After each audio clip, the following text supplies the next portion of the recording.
decir, mi vida es la prueba de mi amor.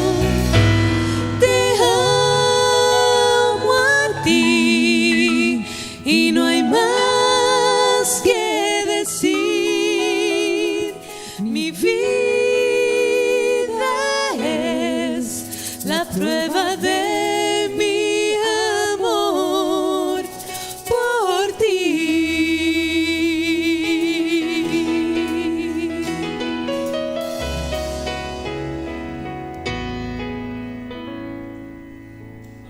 Todos sus asientos, hermanos. Hemos llegado en esta mañana así con humildad y sencillez de corazón para decirle al Señor que le amamos. Vamos a leer, hermanos, una lectura devocional del Salmo 139 para luego estar orando por algunas necesidades específicas. Salmo 139, el cual dice así: Oh Jehová, tú me has examinado y conocido, tú has conocido mi sentarme y mi levantarme, has entendido desde lejos mis pensamientos, has escudriñado mi andar y mi reposo, y todos mis caminos te son conocidos, pues aún no está la palabra en mi lengua, y he aquí, oh Jehová, tú la sabes toda.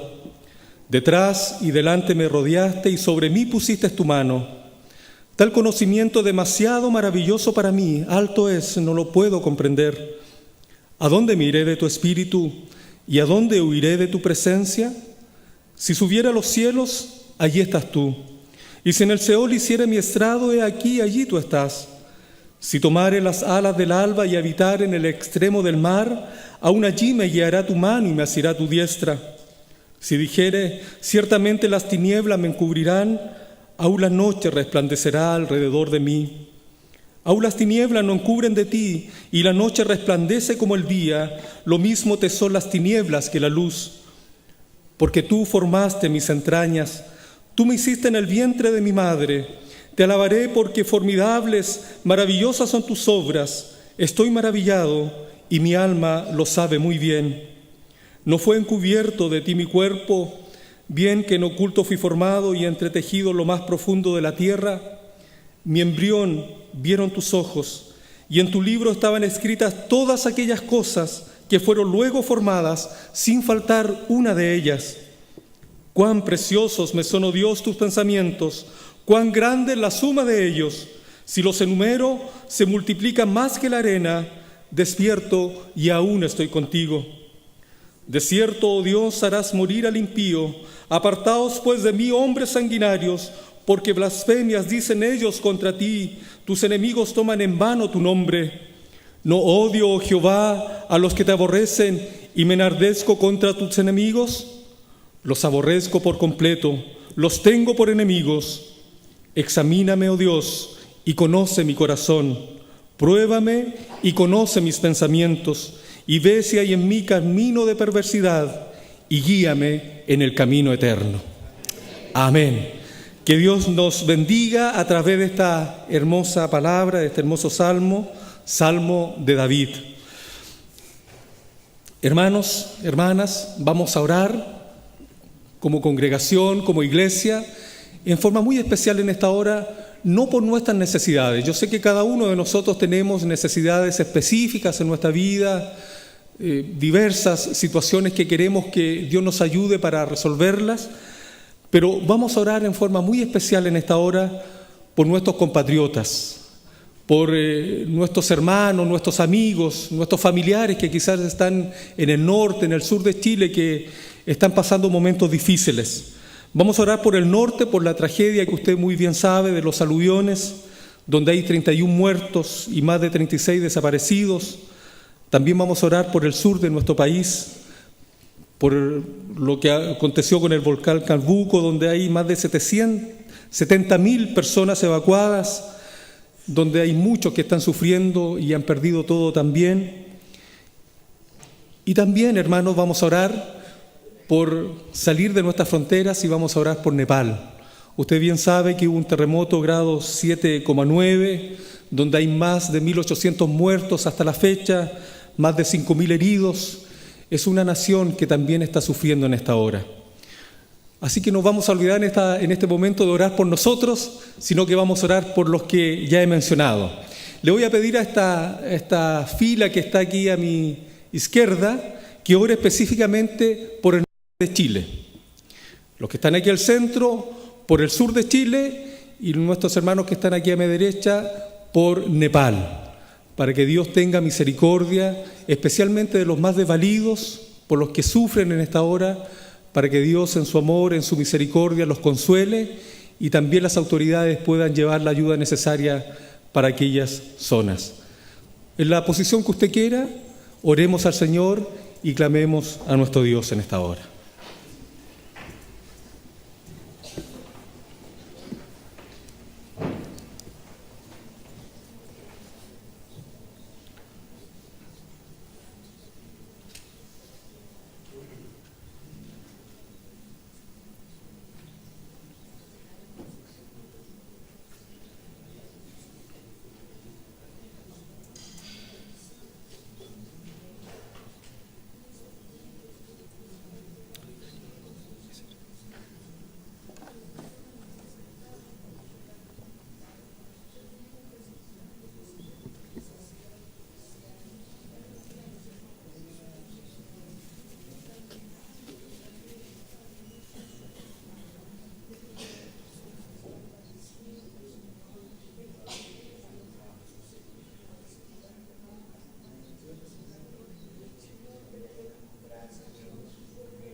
Bendito Dios, te alabamos, exaltamos tu nombre y agradecemos, Señor, en esta hora, esta oportunidad tan especial de orar por aquellos que tanto lo necesitan. Señor, entendemos y comprendemos que tú todo lo conoces, Señor, que tú todo lo sabes. Solamente en esta hora, Señor, intercedemos por aquellos que sufren, por aquellos, Señor, que tienen hambre en esta hora, aquellos que tienen miedo, aquellos que están desvalidos, Señor, aquellos que están sin esperanzas. Estamos orando, Señor, por nuestros compatriotas de nuestro país que han sufrido, Señor, estas desgracias por motivos naturales allí en el norte, los aluviones, en el sur por la erupción del volcán, Señor. Hay personas que están sufriendo en esta hora porque han perdido seres queridos, porque han perdido bienes materiales, Señor, familias que están alejadas y todo aquello produce una confusión y un dolor tan grande. Dios mío, queremos pedirte en esta hora que tú fortalezcas, Señor, a aquellas personas, que tú, Señor, ayudes también a las autoridades para que puedan administrar bien los recursos y pueda llegar la ayuda necesaria también a aquellos que tanto lo necesitan. Oh Dios mío, permite que aquellas personas que están desaparecidas también puedan ser encontradas, Señor. Oh Dios mío, y también oramos en esta hora por Nepal, por ese país de más de 30 millones de habitantes allí en Asia, para que tú tengas misericordia de ellos también. Señor, sabemos que hay hijos tuyos, Señor, que han reconocido a Jesucristo como su Salvador en una pequeña cantidad de habitantes, pero Señor, sabemos que tú también tienes compasión, Señor, de estas personas. Te rogamos, Padre, para que consueles los corazones y también, Señor, puedan llegar los recursos necesarios para la estabilidad de aquella nación. Oh Dios mío, ten misericordia, Señor, de tu pueblo, ten misericordia de esta humanidad, Señor, Dios mío, ante estas catástrofes naturales nos vemos tan insignificantes, Señor, y vemos, Señor, que tú eres todopoderoso, Señor. Oh, amado Padre, oramos en esta hora creyendo que tú escuchas nuestra oración, que tú escuchas la oración de tu pueblo, Señor, cuando se une, Señor, en un solo clamor, en un solo espíritu. Oh Padre amado, dejamos estas peticiones y estas necesidades delante de tu presencia para que tú las respondas conforme a la multitud de tus misericordias. Padre, oramos en el nombre de Jesús, nuestro Salvador. Amén. Amén. Amén. Vamos a cantar al Señor. Dejo aquí a nuestros hermanos de Ministerio de Alabanza para que nos dirijan en algunos cánticos para el Señor. Pongámonos de pie para cantar al Dios que hizo los cielos y la tierra por el poder de su palabra, el Dios que adoramos.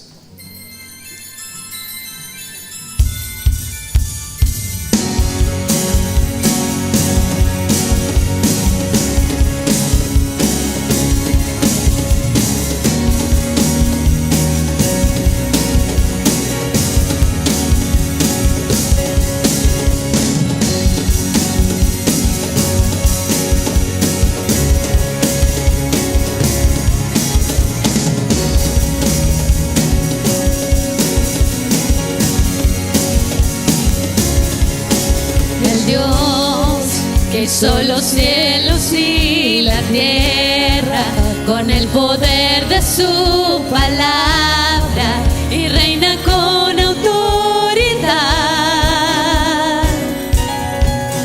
El Dios que aún los vientos le obedecen, una palabra es suficiente para los muertos levantar.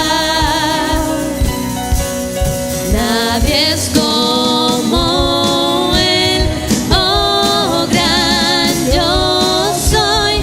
Tú eres el Dios que adoramos, todopoderoso y soberano, grande en misericordia y poder para salvar.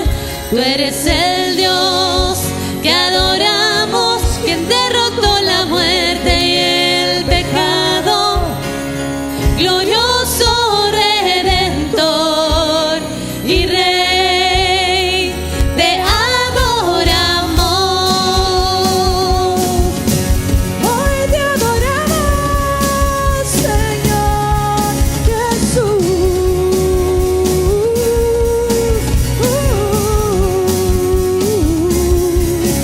El Dios que descendió desde su trono para llevar sobre sus hombros nuestra culpa y transgresión. Jesús, exaltado sobre todo, nombre sobre todo nombre, solo en Él hay salvación. Amén. Nadie es como Él, oh gran yo soy. Tú eres el Dios que adoramos, todopoderoso y soberano, grande en misericordia y poder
es el Dios que adoramos,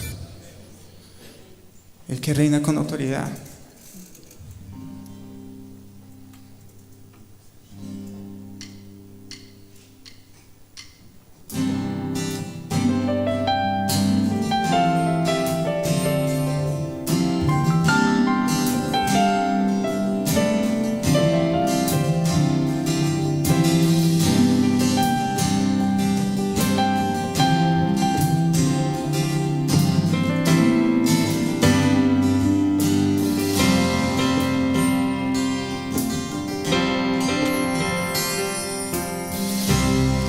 No existen más motivos, Señor, venimos hoy rendidos a ti, la única razón de nuestra adoración hoy eres tú. Elevamos olor fragante para ti, solo a ti sea la gloria, Señor, la alabanza y la adoración.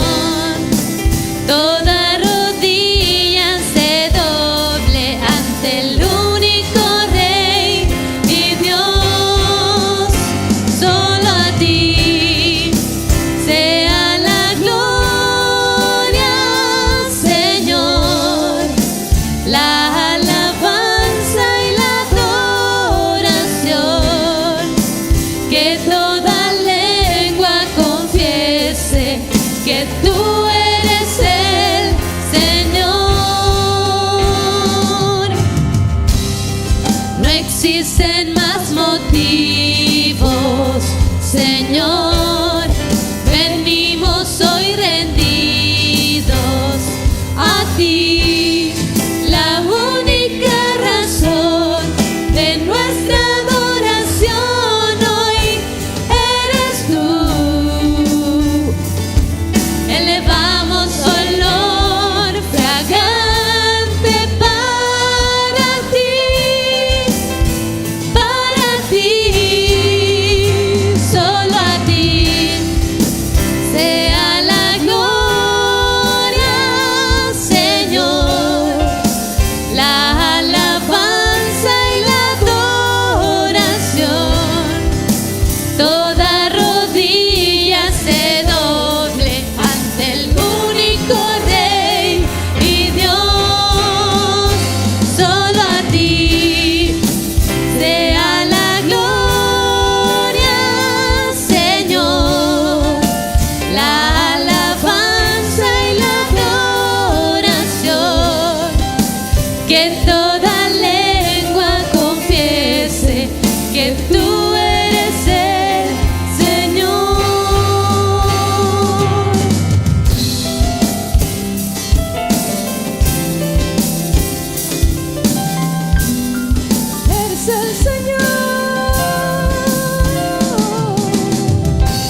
Amén. Solo al Señor sea la gloria, la honra y el poder. Los hermanos que están encargados de recoger la ofrenda, por favor, pasen.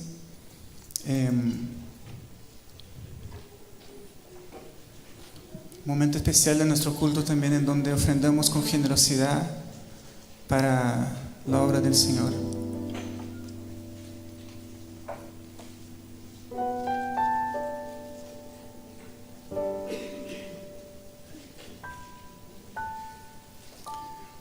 Oremos. Señor amado, te damos muchas gracias por tu misericordia, por tu infinito amor, por tu fidelidad, Señor. Te pido que bendigas ahora, Señor, estas ofrendas que van a ser recogidas y que tú puedas dar sabiduría a las personas que las van a administrar para poder usar de buena manera para la expansión de tu reino en la tierra, Señor. Muchas gracias en el nombre de Jesús. Amén. Puede pasar.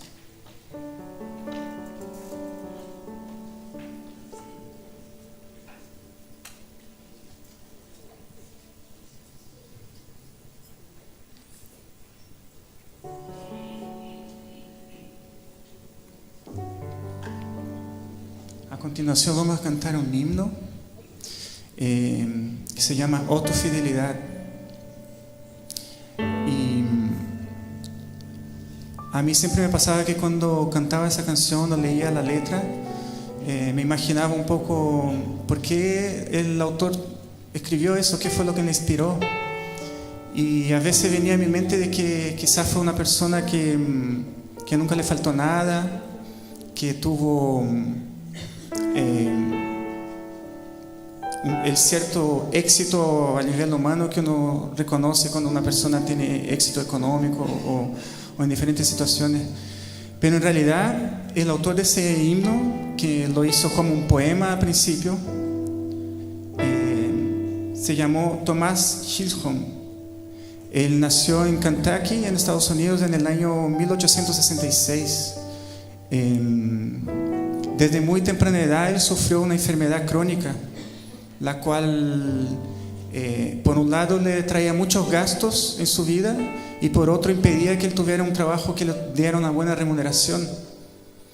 Entonces, por eso llama la atención que él haya escrito eso. Un himno que está basado en el libro de Lamentaciones, capítulo 3, del versículo 22 y 23, y que dice lo siguiente: el gran amor del Señor nunca se acaba y su compasión jamás se agota. Cada mañana se renuevan sus bondades, muy grande es su fidelidad. Y bueno, al final de su vida, Thomas declaró lo siguiente: debido a mis problemas de salud desde temprana edad, mis ingresos económicos no han sido grandes en ningún momento. A pesar de eso, no debo dejar de recordar aquí la fidelidad inquebrantable de un Dios que guarda su pacto y que Él me ha dado muchas muestras maravillosas de su cuidado, por lo que me llena de asombrosa gratitud. Cantemos ese himno meditando en eso, en la fidelidad del Señor, que nunca se acaba. El Señor es fiel con nosotros. Él muestra su fidelidad, como dice en la primera estrofa, a través de su misericordia revelada a nosotros. En la segunda estrofa habla acerca de la fidelidad revelada en la creación, la cual Él sostiene en su mano. Y la tercera estrofa habla de su fidelidad a través del perdón que nos puede dar, de la paz que nos puede brindar. Alabemos al Señor con ese himno. Pongámonos de pie.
el sol y la luna, las estaciones del año también unen su canto cual fieles criaturas, porque eres bueno, por siempre eres fiel.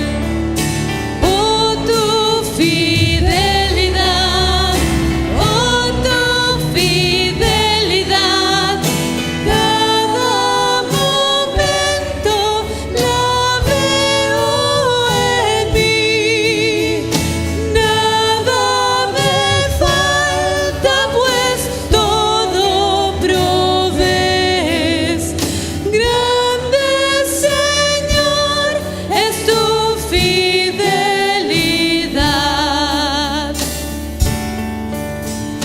Tú me perdonas, me impartes el gozo, tierno me guías por sendas de paz. Tú eres mi fuerza, mi fe, mi reposo, y por los siglos mi Padre serás. Oh, tu fidelidad, cada momento la veo en mí. Nada me falta, pues todo provees. Grande Señor es tu fidelidad.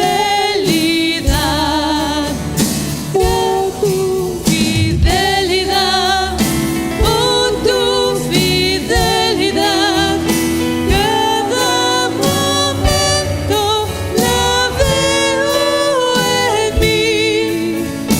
Nada me falta, pues todo provees. Grande Señor es tu fidelidad. Grande Señor es tu fidelidad. Gracias, Señor, porque tu fidelidad es grande. Somos testigos de eso gracias a tu sacrificio de tu Hijo en la cruz, Señor. Gracias, Padre, en el nombre de Jesús. Amén. Muy buenos días a todos y a todas, que Dios les bendiga. Nos alegramos de estar en la casa del Señor.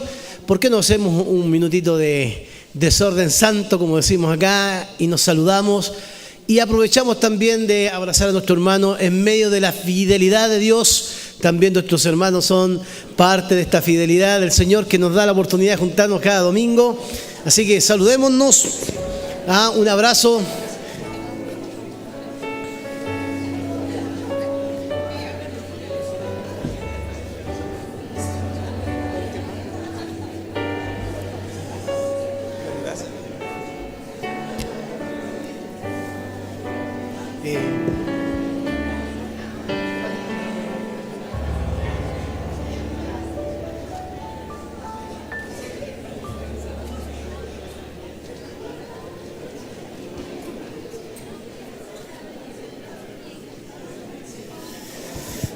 Muy bien.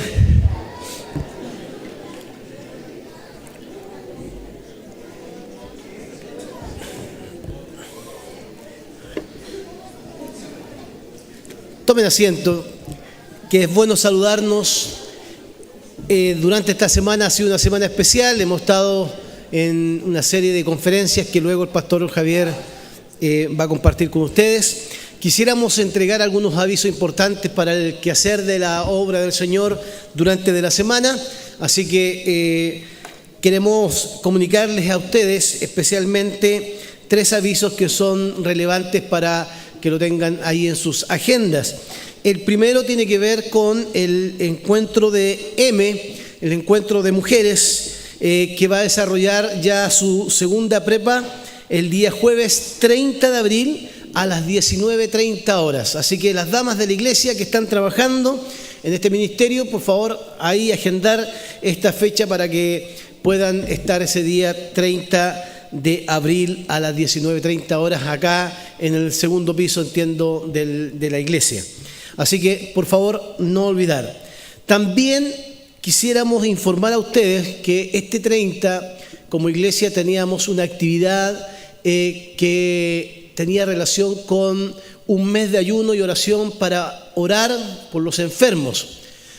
Por motivos de agenda queremos cambiar esta actividad, por lo tanto, aquellos que ya recibieron la información por internet, porque no la habíamos entregado acá el día domingo, pero sí por internet comenzó a circular, les queremos informar que se suspende este culto especial que teníamos el 30 y ya le estaremos informando el día en que se va a hacer, donde vamos a tener, por supuesto, un tiempo para orar, ayunar y orar por los enfermos, colocar las manos sobre ellos para que el Señor también haga lo que Él tiene que hacer en la vida de las personas. Así que, por favor, aquellos que recibieron, les pedimos que nos disculpen, pero vamos a tener que trasladar ese culto especial para una próxima oportunidad.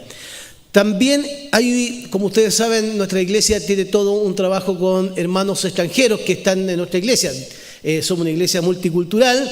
Si no, acá estaba el reflejo de eso, un brasileño dirigiéndonos, bueno, ya es chileno, ¿ya? Pero él nacido en Brasil, y también un hermano que también ya es chileno, aunque él viene de Ecuador, pero están trabajando en nuestra iglesia, y queremos invitarles también para que el domingo 03 de mayo, tenemos un desayuno multicultural atrás en el salón. Queremos invitar a todos aquellos que son hermanos de otros países que están acá por distintos motivos, que puedan venir, acompañarnos. Desde las 9 de la mañana estaremos compartiendo este desayuno multicultural.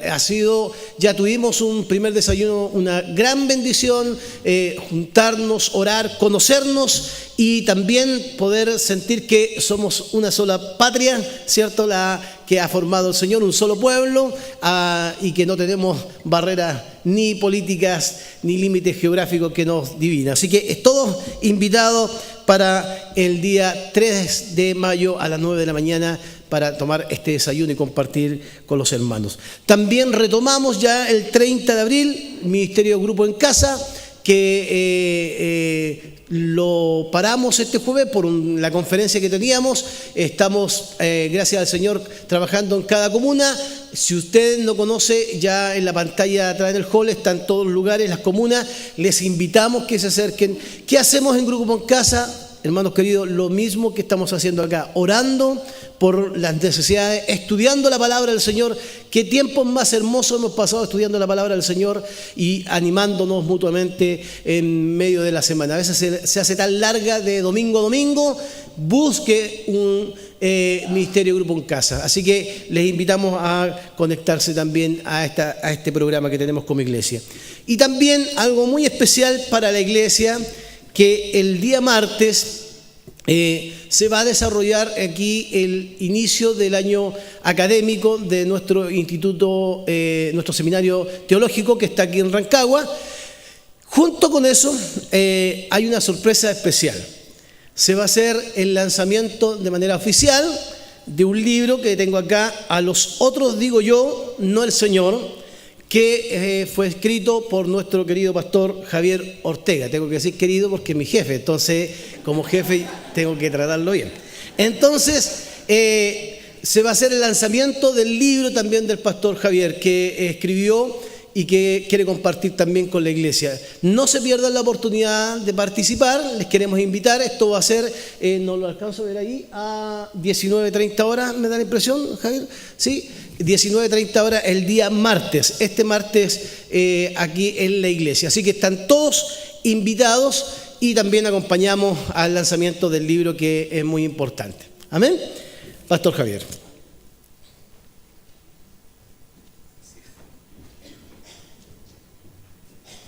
Me abruma el pastor Ricardo con esto el jefe. Oye, no, es verdad que están todos invitados, sería un gusto encontrarnos acá. Además van a haber 3 expositores de lujo, así es que si no vienen por el autor, por lo menos por los 3 expositores quedamos pagados con eso. Bien, yo quisiera solamente ocupar unos minutos para presentar a nuestro predicador de esta mañana. Hemos estado desde el miércoles compartiendo un tiempo precioso de reflexión basados en el Deuteronomio. El pastor Edesio Sánchez, con especialidad en Biblia hebrea, con estudios postdoctorales en lingüística, que ha sido traductor de las sociedades bíblicas por muchos años, asesora, sigue asesorando hoy día a nuevos traductores. Muchas de las Biblias que ustedes leen probablemente pasaron de alguna forma por las manos de nuestro invitado esta mañana. Pero además él es pastor, es ordenado presbiteriano. En el último tiempo se convirtió al Señor y participa en una iglesia Alianza Cristiana y Misionera en Buenos Aires. No. En una iglesia Alianza en Buenos Aires. Yo conocí la iglesia y es una iglesia realmente una isla. Bueno, no quiero menospreciar otras, pero dentro de lo que son las presiones que vive la iglesia evangélica en Argentina. Y bueno, él ha querido compartir con nosotros este tiempo y esta mañana de manera especial es nuestro invitado para la predicación de la palabra del Señor. Así es que dejo acá al pastor Edesio y le agradezco por venir.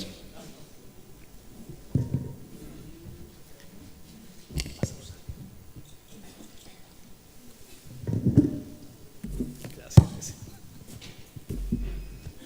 Buenos días. Pronto voy a pedir mi cambio a Santiago para poder decirle jefe a Javier y que me inviten a ser uno de los pastores de esta iglesia para que mi conversión sea completada.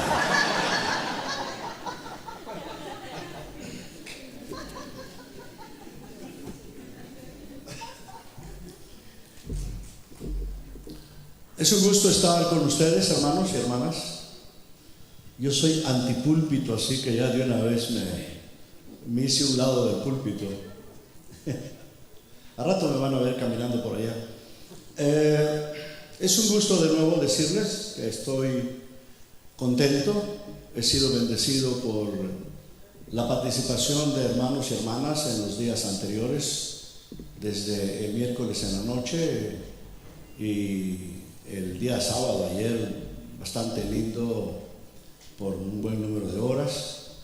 Y a la vez pues he tenido la oportunidad de participar en actividades programadas por las Sociedades Bíblicas Unidas y de hecho esta tarde cuando terminemos aquí, creo que a las 2 más o menos, pues iré a otra ciudad para, supongo que predicar o dar una charla. Ya ni siquiera llevo cuenta de lo que estoy haciendo. El lunes también estaré en otro lugar, creo que un poco más lejos, y el martes con el personal de la Sociedad Bíblica, y ya Dios mediante el miércoles, si el volcán y las demás cosas no lo dejan, pues volar hacia Buenos Aires, que es donde vivo. De alguna manera el himno que cantamos al final sirve de fondo para la reflexión que quiero compartir con ustedes.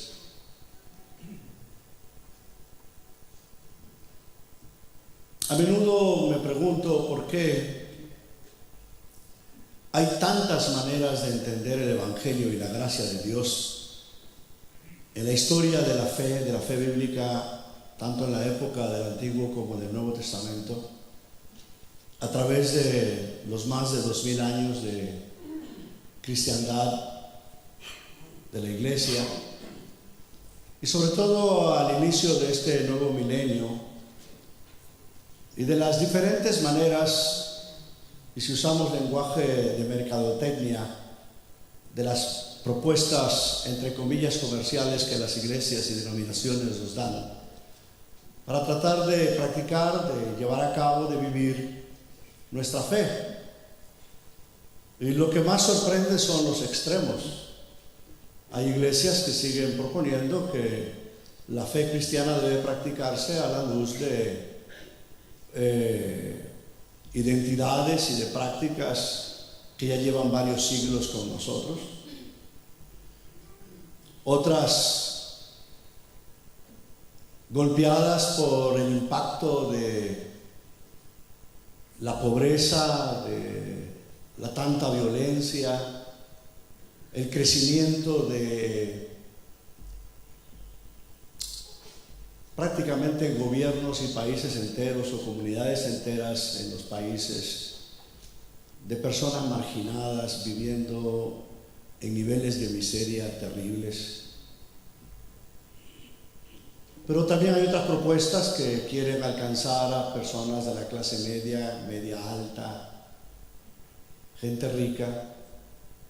Y como que para todos hay una porción del Evangelio que les permite o vivir un poco incómodos porque el otro lo incomoda, o vivir muy contentos diciendo, bueno, esto es lo que Dios me ha dado, gracias a Él, qué terrible, pero como es la voluntad de Dios, la acepto. Y como nos explicaba nuestro hermano, el autor de este himno, que uno esperaría, como decía él, nos recordaba, que si uno habla de la grande misericordia de Dios que hace que no nos falte nada, pues uno dice, wow, se ve que vivió una vida esplendorosa. Y varias veces hemos oído la historia de esta persona, y de hecho yo oí la historia de esta persona en la voz de un hermano cuyo padre o abuelo, creo que fue más bien su padre, fue amigo de este autor. Y cuántas veces, dice él, mi familia lo tuvo que alimentar porque no tenía realmente nada.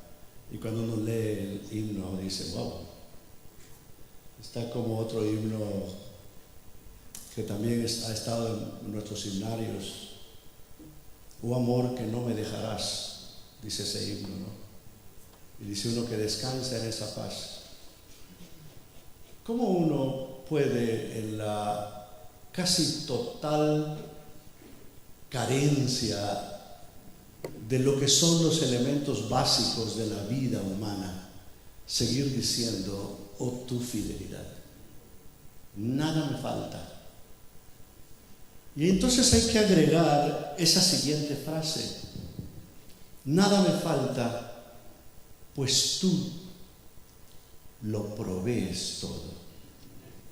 Creo que ahí está la clave, hermanos, de lo que significa el Evangelio y el centro de lo que es el mensaje de la Biblia.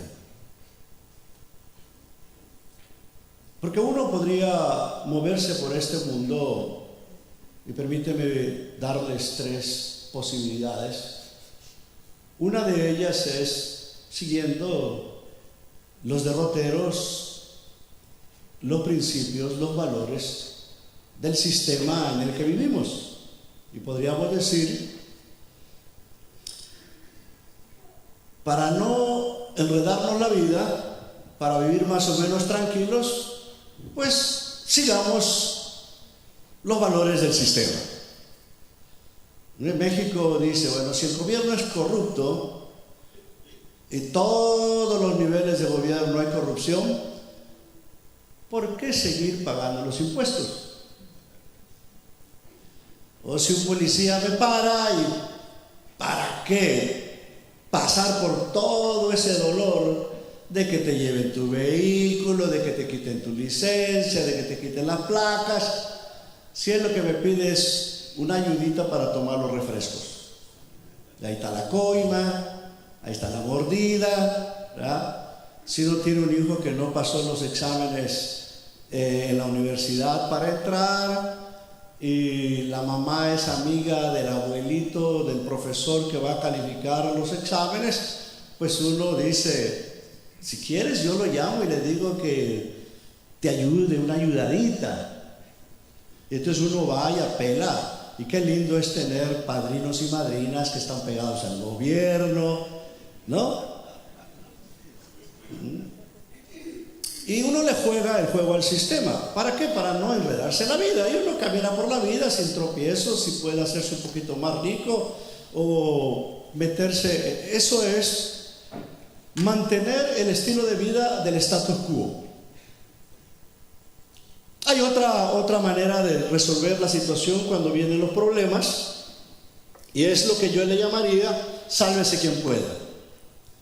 En México, venidos los problemas, yo dejo a mi familia y me voy al norte, al paraíso de Norteamérica. Y cuánta gente, no solamente en México, sino en Centroamérica y otros países de Sudamérica, que caen presas de los coyotes, pagan miles de dólares para llegar a eso que sería el paraíso para muchos, a ver cómo sobrevivimos.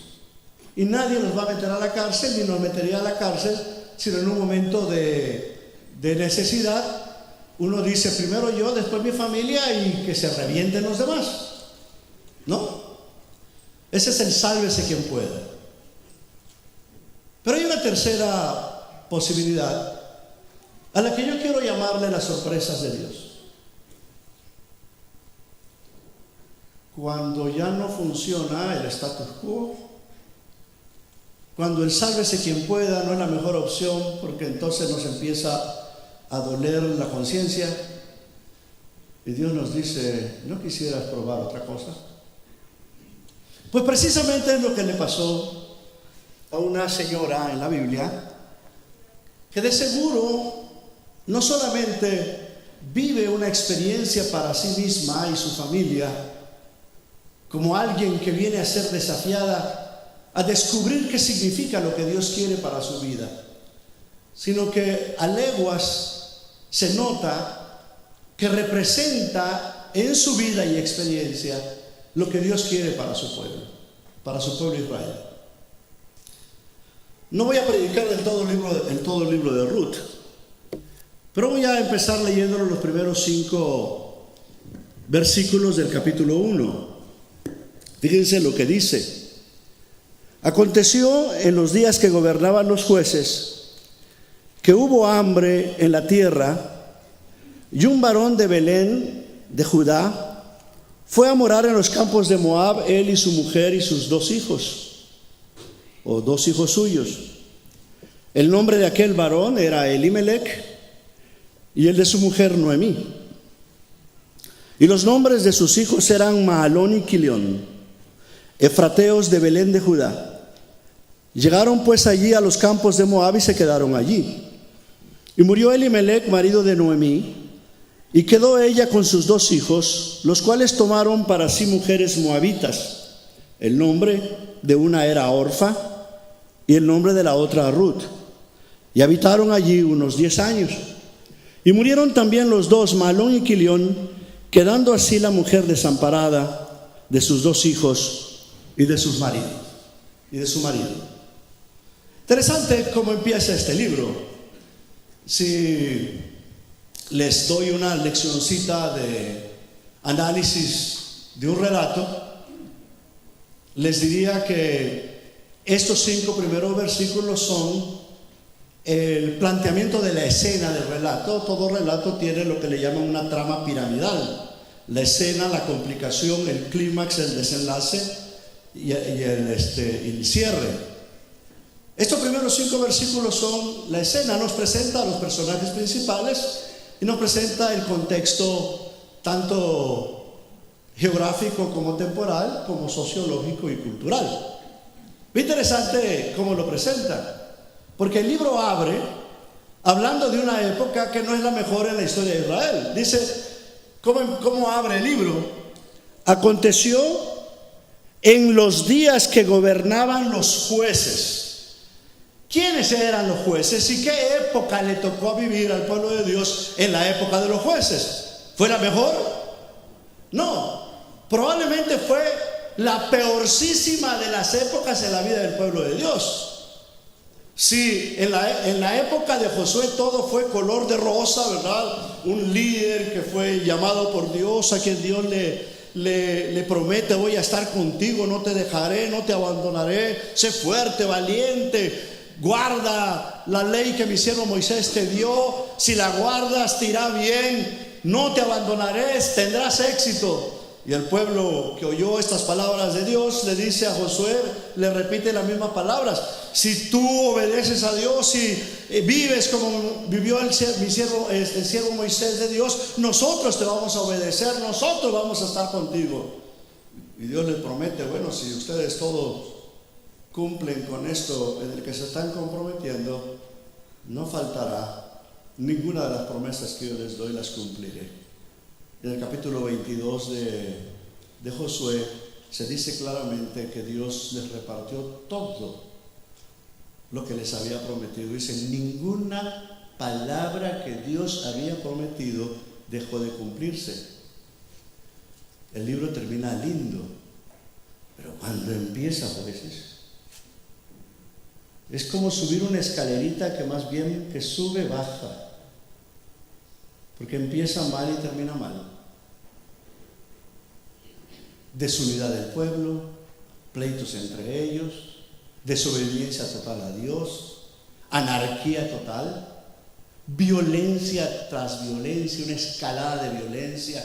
Y si ustedes leen los últimos 4 capítulos de Jueces, se van a dar cuenta cómo puede llegar un pueblo que se llama pueblo de Dios a tan horrendas prácticas. Y claro, el último versículo con el que termina el libro de los Jueces es: en aquel tiempo no había rey en Israel y todo el mundo hacía lo que bien le parecía. Y parece a nuestros gobiernos, y parece a nuestros países.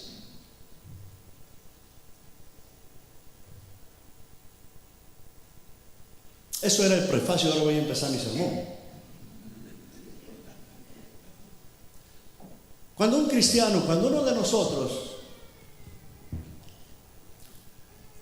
se le pregunta ¿qué pasaje en la Biblia define para ti tu relación con Dios? No voy a pedirles que me lo digan porque no vamos a terminar. Pero me imagino que si no todos, una buena mayoría empezaría a recitar el Salmo 23. Jehová es mi pastor, nada me falta o nada me faltará. Él es el que me conduce me lleva a pastos frescos, me hace descansar junto a aguas cristalinas, paseando en valle de caminos de muerte. Él está conmigo, no me deja, su vara y su callado. Pero si Noemí hubiese estado aquí y uno le pregunta, ¿es Jehová tu pastor, querida Dulce? Y la queridísima Dulce, que es lo que significa Noemí, dice no. Para empezar, no me llames Dulce, llámame Amarga. Y para seguir, yo no le llamo al Señor mi pastor, sino le llamo mi enemigo, porque me ha amargado la vida. Y lo dice ella claramente en este primer capítulo: no me llamen Dulce, llámame Amarga, porque el Todopoderoso, ¿qué dice? Se ha puesto contra mí. ¿Alguno de ustedes ha llegado a ese momento, hermanos? Yo creo que algunos, si somos honestos, tratarían de llegar, pero como vivimos en un tipo de fe y de religión en donde no se nos permite decir cosas tan terribles de Dios, nos callamos la boca. Pero en nuestra mente, en nuestra vida, estamos diciendo: Dios, ¿cómo quisieras que siempre yo te diga aleluya, gloria a Dios, porque me das todito lo que pido?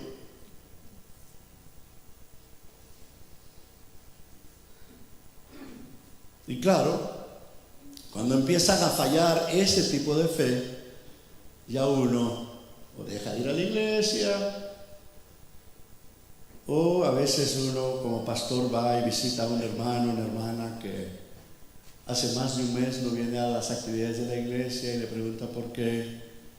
Y muy a menudo hoy escucha uno la respuesta: es que Dios me falló. Es que Dios me jugó sucio.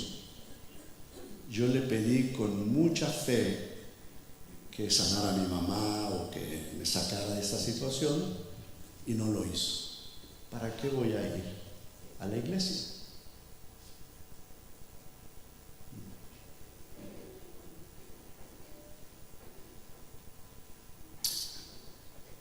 Lo que nos obliga a preguntarnos en dónde o sobre qué está construida nuestra fe, nuestra confianza.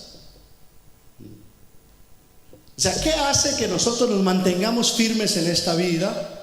¿Y qué hace que nosotros nos mantengamos firmes en la fe que decimos, en la fe cristiana, la fe del Evangelio? Y si le pudiera dar un título a este sermón, diría: ¿a qué le tiras, cristiano, cuando sueñas tu fe? ¿O es Jehová pastor o enemigo ante la realidad y la apariencia? Bueno, este libro de Ruth lo que hace es mostrarnos en primer lugar cuál es lo que se cree que es la realidad, pero la realidad, pero en realidad lo que se cree que la realidad es apariencia y lo que no estamos muy seguros de la realidad. Y ahora sí vamos a ver qué nos enseña Ruth, pero ya empezamos a saber qué nos enseña Ruth. Noemí, como representante del pueblo de Israel, vivía y tenía su confianza puesta en los valores de la sociedad en la que vivía. Fíjense, ella no era de cualquier lugar, era ni más ni menos que de Belén. ¿Y qué significa Belén en español? Bethlehem, casa del pan. O sea, Belén era la panadería de la nación. ¿Y qué es lo que dice el texto? Tuvieron que salir de panadería, de casa del pan, para ir a morar a Moab. Es decir, al país más enemigo y más violento contra Israel. ¿Por qué tuvieron que emigrar allá? Porque en casa del pan no había pan. Se casa con un señor que se llama Elimelech. ¿Qué significa Elimelech en español? Mi Dios es rey. Más pedigrí en un apellido, en un nombre no podía haber, ¿no? Un hombre de alcurnia. Mi Dios es rey, soy príncipe. Y hay una teología que anda por allá que dice que si uno es príncipe, hijo del rey, no debe ni ser pobre ni enfermarse. Y aquí está este pobre tipo que se llama mi Dios es rey y muerto de hambre.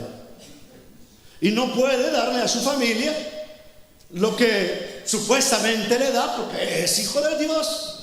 Es ni más ni menos que de un pueblo donde en el futuro va a nacer David. Y cuando se escribe esta historia ya David había sido rey. Ya uno sabe que no cualquiera nace en Belén, no cualquiera nace en Santiago ni miembro de esta iglesia.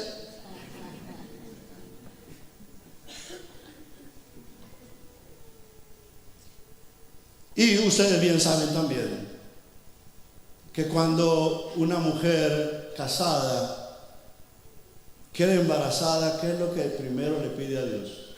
¿Que le dé una mujercita? No, en la época bíblica, Señor, que el primogénito sea un varón el que abra la matriz. ¿Se acuerdan? Así lo dice Reina Valera. Y esta tuvo la dicha de tener no uno, sino ¿cuántos varones? 2. El problema es qué clase de varones tuvo. Uno se llama Malón, hasta el nombre ya Malón, y el otro se llama Quilión, ¿verdad? Uno es enfermizo y el otro debilucho. Entonces, es de casa del pan y muerta de hambre. Es esposa de mi Dios es rey y el pobrecito es un don nadie. Tiene 2 varones, pero no hace nada con los dos no se hace nada. Uno debiluchote y el otro todos los días a la guardia de los hospitales o a emergencia, no sé cómo le dicen acá.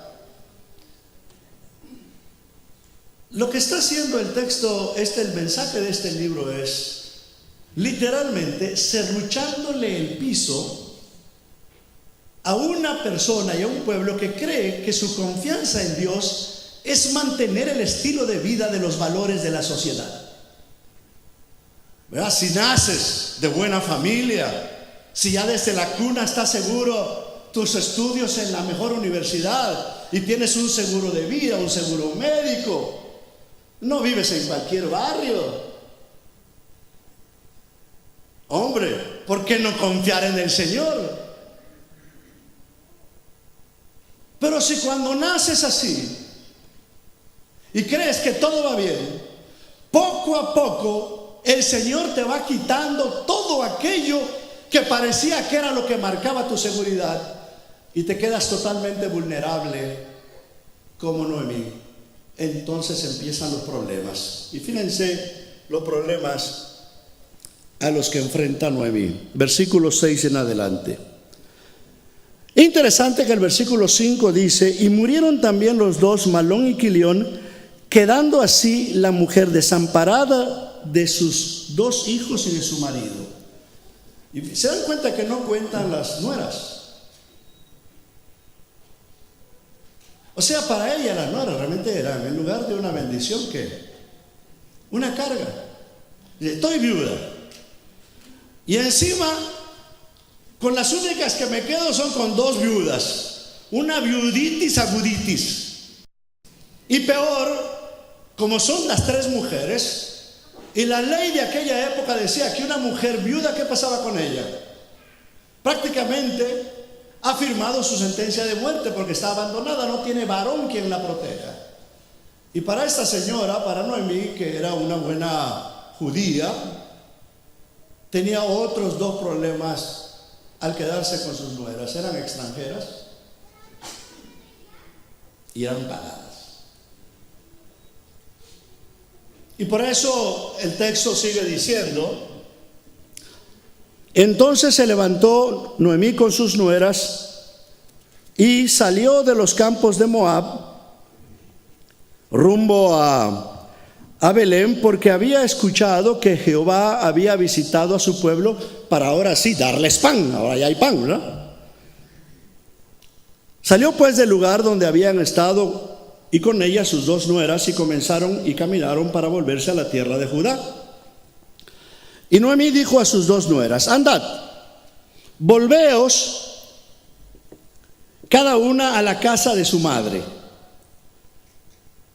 Jehová haga con vosotras misericordia como lo habéis hecho con los muertos y conmigo. Os conceda Jehová que halléis descanso cada una en casa de su marido. Luego las besó, y ellas alzaron su voz y lloraron, y le dijeron: ciertamente nosotros iremos contigo a tu pueblo, porque sabían ellas que si regresaban, ¿dónde iban a estar? Y Noemí respondió: volveos, hijas mías, ¿por qué habéis de ir conmigo? ¿Tengo yo más hijos en el vientre que pueda ser vuestros maridos? Volveos, hijas mías, e idos, porque yo soy vieja para tener marido, y aunque dijese esperanza tengo, y esta noche estuviese con marido, y aún diese a luz hijos, ¿habéis vosotras de esperarlos hasta que fuesen grandes? ¿Habíais de quedaros sin casar por amor a ellos? No, hijas mías, que mayor amargura tengo yo que vosotros, pues la mano de Dios ha salido contra mí. Y ellas alzaron otra vez su voz y lloraron, y Orfa besó a su suegra y se fue. Mas Ruth, dice el versículo 14, se quedó con ella. Y Noemí dijo: he aquí tu cuñada se ha vuelto a su pueblo y a sus dioses, vuélvete tú tras ella. Y respondió Ruth: no me ruegues que te deje y me aparte de ti, porque a donde quiera que tú fueres iré yo, y donde quiera que tú vivieres viviré. Tu pueblo será mi pueblo y tu Dios mi Dios, y donde tú murieres moriré, y allí seré sepultada. Así me haga Jehová, y aún me añada. La Reina Valera dice una versión, las otras versiones, y creo que el espíritu del hebreo es: ni aún la muerte podrá separarnos. Interesante la respuesta, la actitud de Noemí. Yo siempre me he preguntado si Noemí realmente creía en Dios. Por lo que ella está diciendo acá, su fe en el Dios de Israel era falso, por eso digo, entre la realidad y la apariencia. Porque fíjense, piensen ustedes como si fueran Noemí. Ustedes han tenido una desgracia, un terrible problema, y entonces se han quedado sin nada. Pero tienen a estas dos mujeres que en este momento ustedes creen y se dan cuenta que en más de ser bendición son cargas, ¿no? Ya oí que mi país, supónganse que soy peruano, brasileño, no sé qué, mexicano, y vine a Chile para vivir bien, y ahora México, Perú o Brasil están mejor, y entonces me voy. Y me dicen mis dos nueras, queremos ir contigo.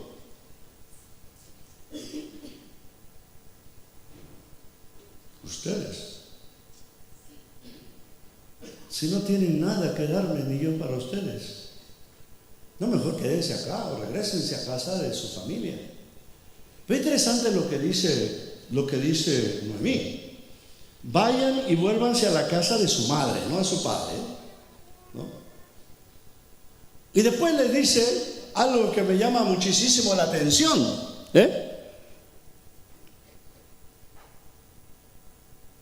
las manda a que regresen, ¿verdad? ¿A dónde? Dice 15. Noemí dijo: he aquí tu cuñada se ha vuelto a su pueblo y a sus dioses. Vuélvete tú tras ella.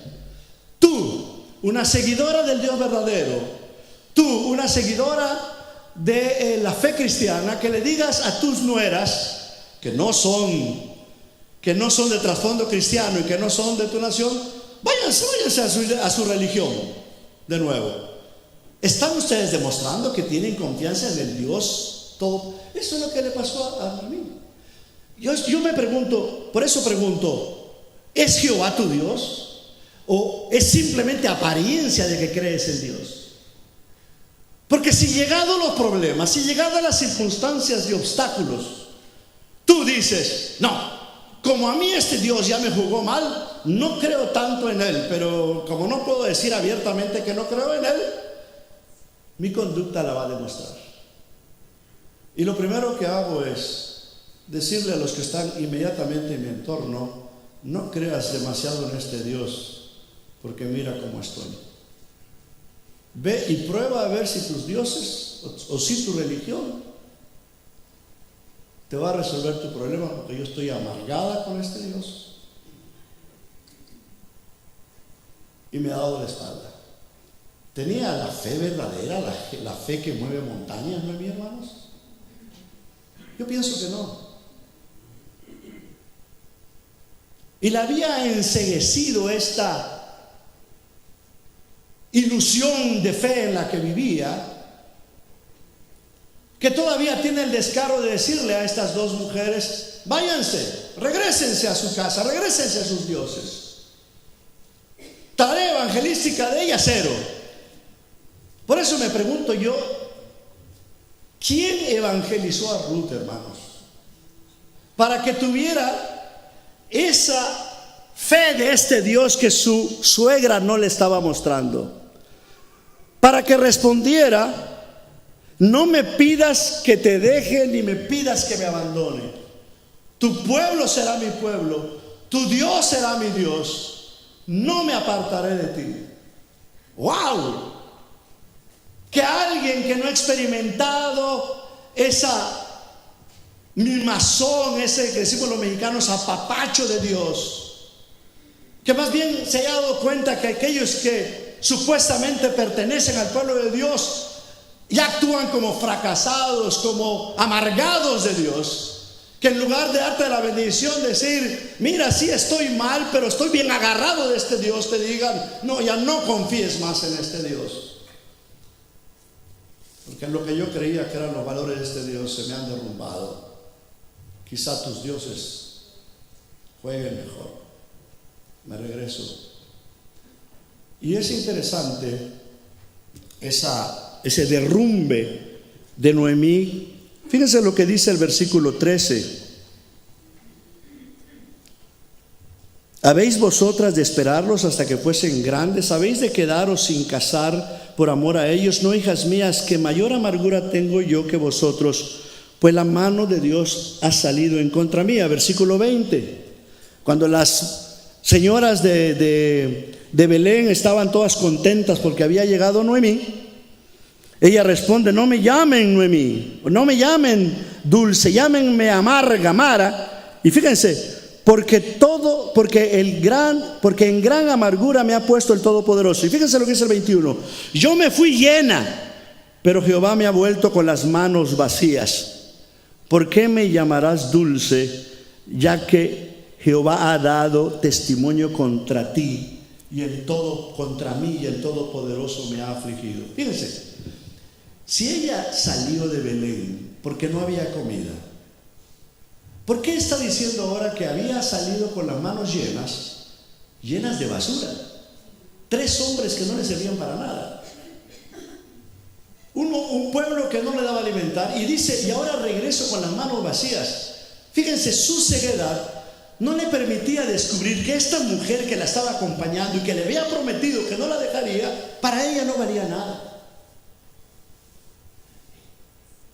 Y esa su frustración, casi su depresión religiosa, ni siquiera le permitía vislumbrar que Dios usaría a esta, que para ella no sirve nada, como el medio y el canal a través del cual y de la cual Dios la iba a bendecir a ella.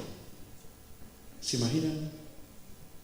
Por eso digo yo, estas terceras vías de las sorpresas de Dios nos desencajan para la gloria de Dios.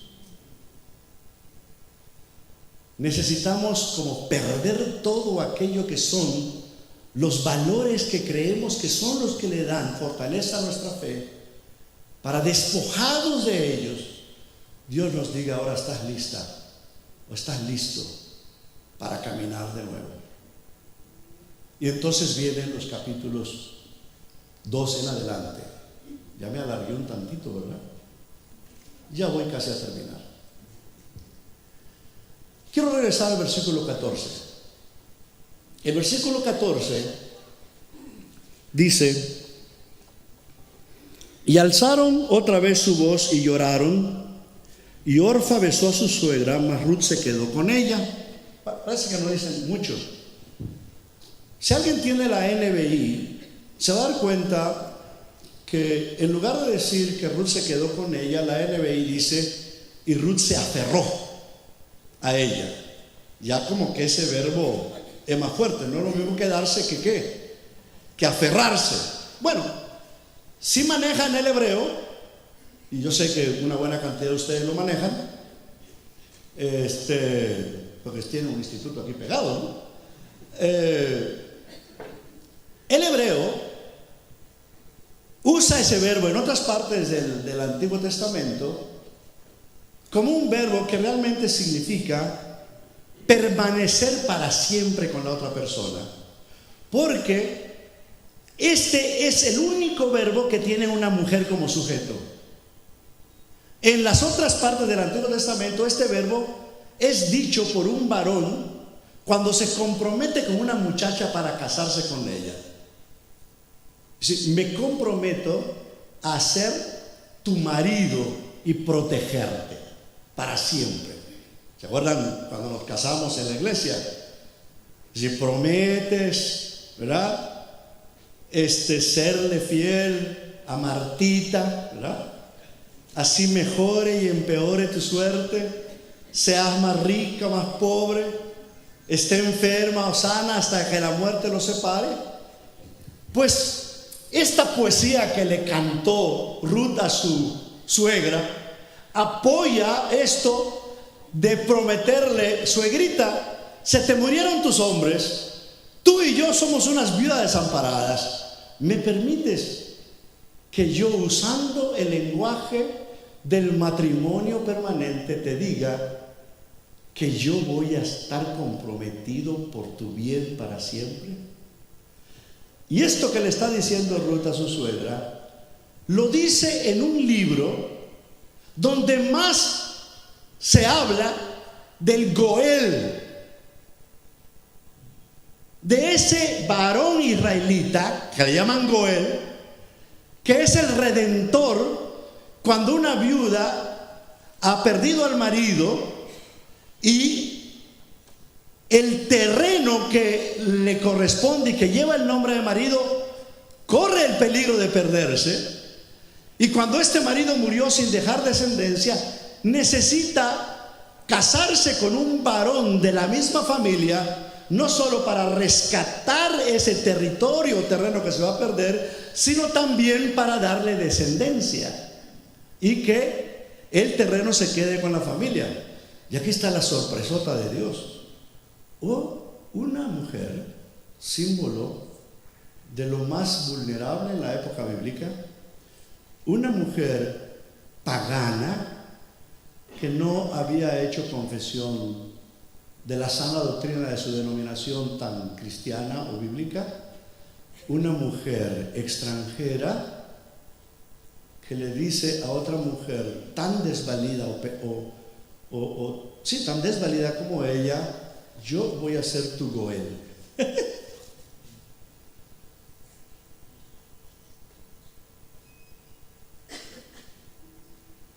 Es decir, en este libro Dios nos dice: olvídate de todo eso que el sistema en el que vives te da seguridad, y yo te voy a dar seguridad a través de la inseguridad, porque la única manera de que tú confíes en el poder de mi gracia es siendo totalmente débil. ¿Qué es lo que Dios le dijo una vez a Pablo? ¿Se acuerdan? Pablo, mientras más débil eres, más permites que el poder de mi gracia se manifieste en ti. Y esa es la lección que tenía que aprender Noemí. La historia sigue, ¿verdad? Llegan a Belén, ahí está la suegra toda deprimida, muerta de hambre, enclenque. Y en lugar de que ella, como ciudadana del lugar al que regresa, es la muchacha extranjera quien se levanta y dice: yo voy a ir a buscar comida. Y se fue a recoger espigas. Y fíjense cómo iba la cosa increciendo, que esa primera noche que regresa con 20 kilos de cebada en la espalda. Y claro, la vieja empieza a comer, le empieza a trabajar el cerebro y le pregunta: ¿y con quién, en la parcela de quién estás tú trabajando? Pues de vos. Es interesante el juego de palabras, por eso es que estoy traduciendo los nombres. El primer marido de Ruth era debilucho, ¿ah? Y llega a Belén y se encuentra con el bachelor, ¿verdad? El solterón del pueblo, y que no se llama debilucho sino fortachón, porque vos quiere decir fuerte. Entonces, de haberse casado con un debilucho que, aunque era de la tribu de Judá y todo lo demás, de Belén, ahora con otro de Belén, pero que ya no se llama débil, se llama fuerte, empieza a comer. Y una noche, una tarde, cuando regresa toda cansada, mientras se bañaba o por lo menos se preparaba, le dice la suegra, que ya le trabajaban las neuronas: báñate, perfúmate, ponte el vestido más limpio y te voy a dar los tips. Dice: llega, escóndete, deja que se eche algunas copitas de un buen vino chileno, que coma, que se alegre, y cuando ya se le haya subido un poco los humos o los alcoholcitos, deja que se cueste, que nadie te vea, y ve, destápale los pies y acuéstate. Entonces la gente que no sabe piensa que va y le destapa los pies. Pero en la Biblia, destapar los pies es un eufemismo para destaparle los genitales. ¿Qué le estaba diciendo? No piensen en pornografía. No hizo nada malo. Pero destapar los pies es un acto de hacer pacto o alianza. ¿Se acuerdan cuando Séfora le tocó los genitales a su marido para hacer desde su hijo de un pacto? Bueno, Dios le dice, destápale los pies. Así, cuando tú hagas eso, ya este hombre cayó en tus lazos. Él te dirá lo que debes de hacer. Y claro, este ya se encontró acorralado, se despierta y le dice, quédate aquí tranquilita, vete antes de que salga el sol, no le vamos a decir nada a nadie, pero ya este cayó en sus redes. Déjame a mí lo demás. Todos sabemos cómo terminó la historia, ¿no? Se casaron, queda Ruth embarazada y llega el capítulo 4. Es interesante que en el capítulo 4, a la larga realmente Boaz solo sirvió para dos cosas en la historia, porque es un varón. En la historia los varones, como son símbolos de poder y de status quo, tienen que ir desapareciendo. Es interesante que después ya no se habla más de Boaz. De Boaz solo se habla porque es el dueño de donde ellas comieron y porque es él el que se necesitaba para que ella quedara embarazada. Pero a la hora de la verdad, no estuvo él en el parto, ni fue él quien le puso el nombre. Es interesante que quienes le ponen el nombre no es ni siquiera Ruth ni Noemí. ¿Quiénes le ponen el nombre al chiquito? Las vecinas del pueblo. Y le llamaron Obed. Y aquí está otra vez la ironía de la historia. Si el suegro de Ruth, si el esposo de Noemí se llamó mi Dios el Rey, el nieto o el hijo de verdad se llama servidor. Dios no quiere príncipes en su reino, hermanos. Dios quiere servidores. Interesante que el texto dice que cuando está abrazando Noemí a Obed, las vecinas, que son casi como ángeles en el relato, le dicen: Noemí, qué feliz eres. Ese niño que tú estás abrazando es un hijo que te ha dado tu nuera Ruth, que vale más que 7 hijos. Y dice que Noemí lo recibió en sus regazos.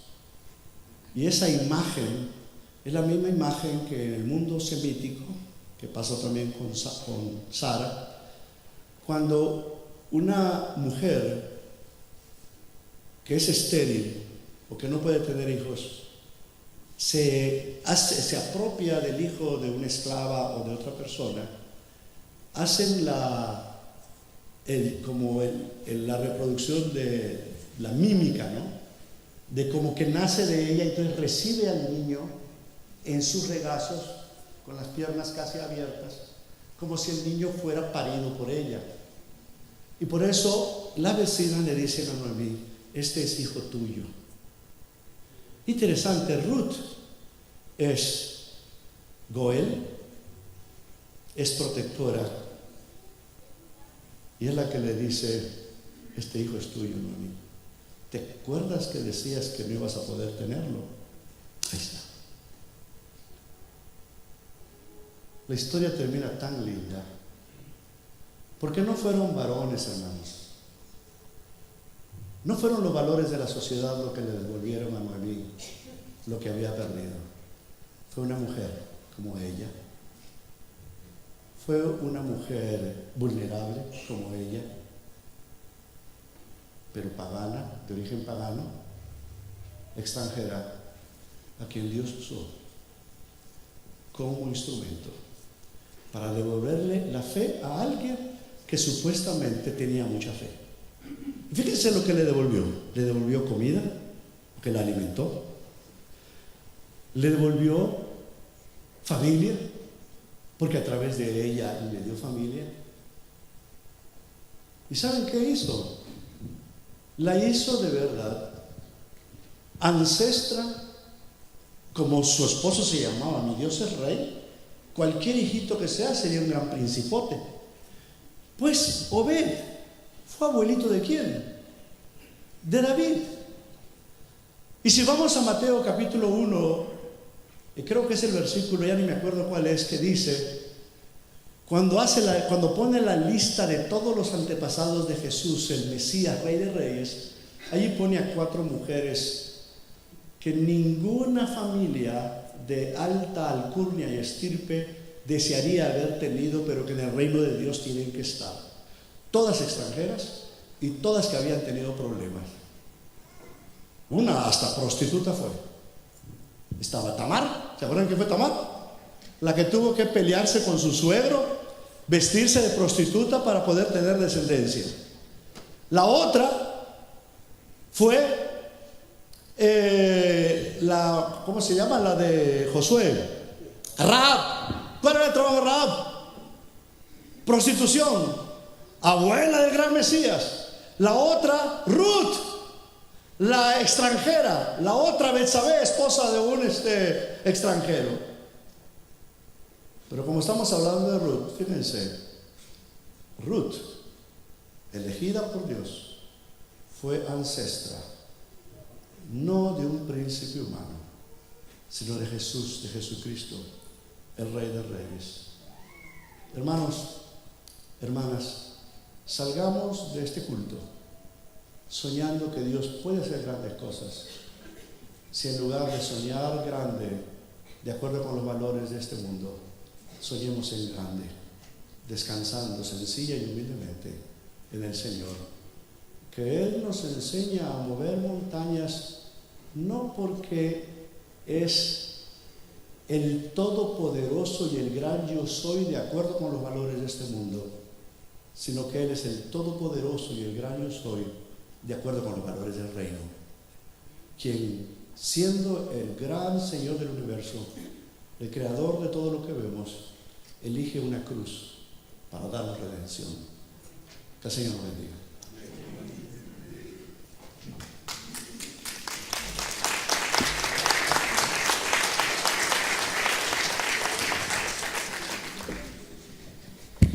Muy bien, vamos a terminar orando al Señor y yo creo que animados a estudiar la palabra de Dios, ¿no? Animados a profundizar en la palabra del Señor. Durante la semana quedamos entusiasmados con el libro de Deuteronomio. Leía por ahí en Facebook que alguien decía, no, yo ya me metí con Levítico porque querían tomar la historia completa. Bueno, ahora nos vamos a quedar enganchados con Ruth, que así sea. Hay hartos libros de la Biblia y tiempo que necesitamos para meternos de cabeza en ellos y estudiar la palabra de Dios. Oremos al Señor, pónganse ustedes de pie y vamos a despedirnos. Muchas gracias te damos, Señor, por este tiempo especial, por la oportunidad de reunirnos una mañana más y adorarte y reflexionar en torno a estos temas de tu palabra. Gracias por permitirnos profundizar en esto, por el pastor Edesio que nos visita, porque te sirve enseñándonos también. Así que te damos gracias, te damos la gloria y la honra y rogamos, Señor, que nos des la fuerza, la motivación adecuada, la fortaleza, la inteligencia para profundizar en tu palabra y que nuestra vida sea modificada por tu Espíritu, Señor. Muchas gracias por todo en el nombre de Cristo Jesús. Amén. Amén. Que Dios nos bendiga, tengamos una semana llena de bendiciones de Dios. Amén. Iglesia, Alianza Cristiana y Misionera, Providencia.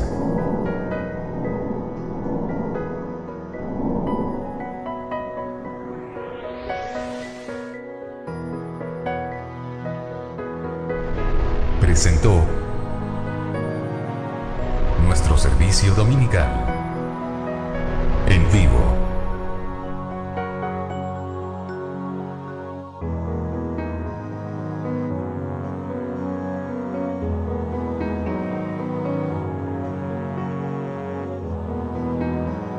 Les esperamos en Avenida General Bustamante 60, Providencia. Síguenos en Sin Providencia. Dios les bendiga.